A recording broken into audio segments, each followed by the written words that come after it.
सभी को प्यार भरा अभिवादन। स्वागत है हमारे इस YouTube चैनल पर आस्ट्रो कुंडली।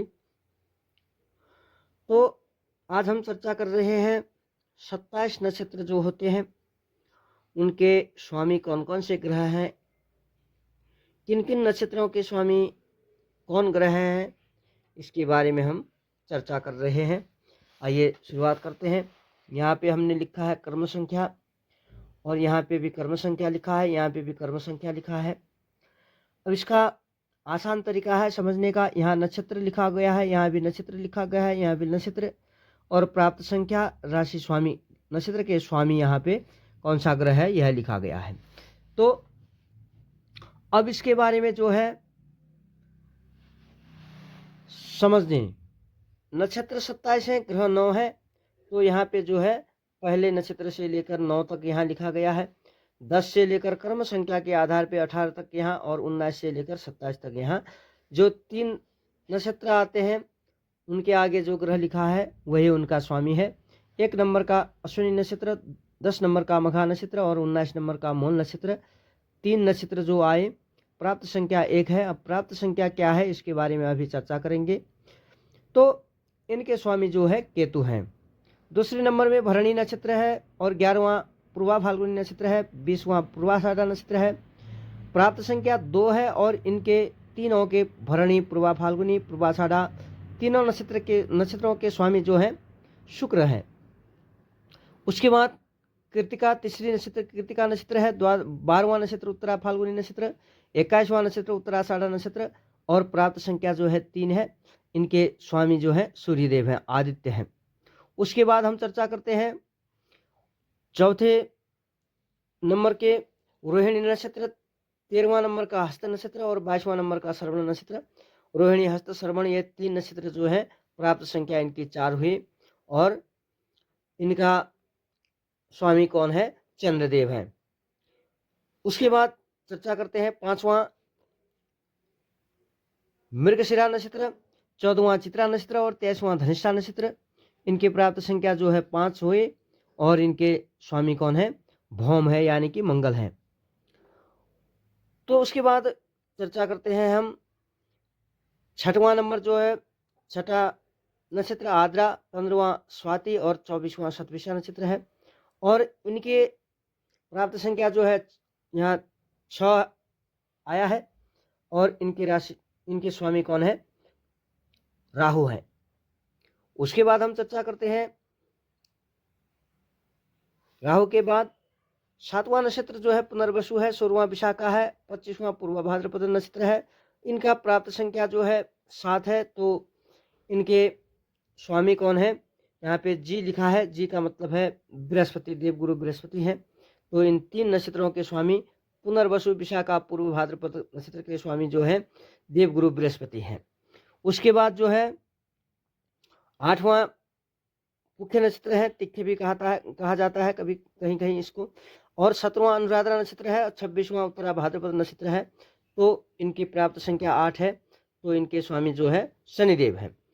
अंतिम जो है 9वां नक्षत्र है अश्लेषा, 18वां ज्येष्ठा और 27वां जो है रेवती नक्षत्र है। तो इनका प्राप्त संख्या 9 है, और इनके स्वामी जो है बुधदेव हैं। अब इस प्रकार जो है हमने 27 नक्षत्रों के स्वामी कौन कौन से ग्रह हैं इसके बारे में तो चर्चा किया। अब चर्चा करते हैं यह प्राप्त संख्या कैसे निकाला गया है, प्राप्त संख्या क्या है। यह एक 27 नक्षत्रों को उनके कौन कौन से स्वामी हैं इसका हिसाब करने के लिए जो है एक सरल विधि यहाँ पे हमने कहीं से लिया है। तो इसको समझने के लिए हम यहाँ पे इसका चर्चा करते हैं। अंशात्मक विस्तार का जो मान होता है 360 डिग्री होता है। इसके 3 बराबर भागों में अगर बांटा जाए तो 120 के 3 भाग होते हैं, जिसमें जो है 9 नक्षत्र आते हैं। तो अतः 9 नक्षत्र के 3 भाग करके पहले लाइन के नक्षत्रों को के कर्म संख्या को जोड़कर योग निकाले तो एक दूसरे का द्वित एवं प्रकार से नवम का 9 जोड़ आता है। जैसे कि उदाहरण के लिए यहाँ पे आपको मैं बता देता हूँ। पहले लाइन के शुरू में 1 है, इसका जोड़ 1 ही हुआ। जैसे 1 है तो इसका जोड़ 1 ही हुआ, और दूसरे लाइन में जो है 10 है, 1 0, 1 0 का जोड़ कितना हुआ, 1 0 का जोड़ 1 प्लस 0, अगर जोड़ेंगे तो 1 ही आएगा। उसके बाद जो है तीसरा जो है 19 है। अब यहाँ देखिए 19 का भी यहाँ हिसाब करके दिखाया है मैंने।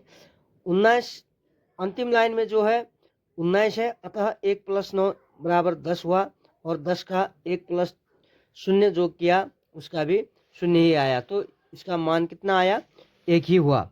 अब एवं प्रकार से अब दूसरी लाइन को जोड़ें तो उदाहरण के लिए पहला 2 हुआ, 2 ही है यहाँ पे, और दूसरा भी 1 प्लस 1 2 हुआ, 2 प्लस 0 2 ही हुआ, तो इसका मान 2 आया। 3 के उसी हिसाब से 3 का 3 ही हुआ, 2 प्लस 1 3 हुआ, 2 प्लस 1 3 हुआ, 3 आया। 4 ही हुआ, 3 प्लस 1 4 हुआ, 2 प्लस 2 4 हुआ, इस प्रकार प्राप्त संख्या 4 हुआ। 5वां जो है 5 ही हुआ, 4 प्लस 1 5 हुआ, 3 प्लस 2 5 हुआ, तो इसका प्राप्त संख्या 5 हुआ। 6 का यह 6 ही हो गया, 5 प्लस 1 6 हो गया, 2 प्लस 4 6 हो गया, इस प्रकार प्राप्त संख्या 6 हो गया। अब 7वां नंबर जो है 7 ही हुआ। 16 में 1 प्लस 6 जो है 7 ही होता है, 2 प्लस 5 जो होता है 7 ही होता है, तो इस प्रकार प्राप्त संख्या 7 हुआ। 8वां का चर्चा करते हैं। 8 का 8 ही हुआ, 1 प्लस 7 8 हुआ, 2 प्लस 6 8 हुआ, तो प्राप्त संख्या जो है 8 हुआ। 9 का 9 ही हुआ, 1 प्लस 8 9 हो गया, 2 प्लस 7 9 हो गया। इस प्रकार प्राप्त संख्या 1 से लेकर 9 तक जो है राशियों नक्षत्रों को कौन सा ग्रह स्वामी है, आसान तरीके से समझने के लिए यहाँ पे हमने यह फॉर्मूला आप लोगों के समक्ष प्रस्तुत किया है। अब प्रथम जो है 1 का केतु है, 2 का शुक्र है, 3 का आदित्य अर्थात सूर्यदेव है, 4 का चंद्रमा है, 5 का भौम यानी कि मंगल है, 6 का राहु है, 7 का देवगुरु बृहस्पति है, 8 का शनिदेव है, और 9 का बुध है। इस प्रकार 27 नक्षत्रों के कौन कौन से नक्षत्र स्वामी होते हैं, सरल तरीके से आसान तरीके से समझने के लिए यहाँ पे प्रस्तुत किया गया है। यदि आप ज्योतिषीय सेक्टर में रुचि लेते हैं, जानना चाहते हैं, तो इस प्रकार आपको 27 नक्षत्रों के स्वामी को भी याद करना चाहिए। याद करने के लिए आसान है, आपको करना क्या है, पहले तो इनको 1 नंबर से 9 नंबर तक और 10 से 19 18 तक, 19 से 27 तक लिखें कर्म से। उसके बाद यहाँ पे आपको याद करना क्या है, केतु शुक्र। अब ऐसे याद नहीं होता है तो आपको एक फार्मूला बताता हूं मैं। तीसरे नंबर से स्टार्ट करें, यहाँ से लिखना शुरू करें, आचम्भोराजीशबुकेशु, ऐसे याद करें आप। तीसरे नंबर से आचम्भोराजीशबुकेशु, ये चम यहाँ इसीलिए लिखा है कि याद करने के लिए आसान हो जाए। आ का मतलब आदित्य होता है, चम का मतलब चंद्रदेव होते हैं, भौ का मतलब भौम होता है, मंगल होता है, रा का मतलब राहु हुआ, जी का मतलब देवगुरु बृहस्पति हुए, श का मतलब शनि हुआ, बु का मतलब बुध हुआ, के का मतलब केतु, और सु का मतलब शुक्रदेव हुए, शुक्राचार्य हुए। इस तरह हमने 3 नंबर से शुरू करें, एकदम आसान तरीके से आप 27 नक्षत्रों के स्वामी कौन कौन से ग्रह हैं आपको पता चल जाएगा। तो आप लोगों को यदि हमारे इस तरह के वीडियो, क्योंकि अब हमारा जो है फेस दिखाने से अच्छा मुझे लगा कि आप लोगों को यह जो है ऐसे लिखकर आप लोगों के समक्ष प्रस्तुत करने में ज़्यादा बेहतरीन होगा, ज़्यादा समझने में अच्छा रहेगा। अतः हमने इस तरीके से वीडियो प्रस्तुत करने का फैसला किया और कर रहा हूं। आगे आप लोगों का प्यार भरा सपोर्ट जो है हमें मिल जाए, आप लोग हमारे वीडियो को देखते रहें, शेयर करते रहें, लाइक करते रहें, और हमारे आस्ट्रो कुंडली यूट्यूब चैनल को अगर नहीं मिला तो आस्ट्रो कुंडली 25 आस्ट्रो कुंडली 25 सर्च करेंगे तो आपको यूट्यूब में भी मिल जाएगा। तो आप लोगों के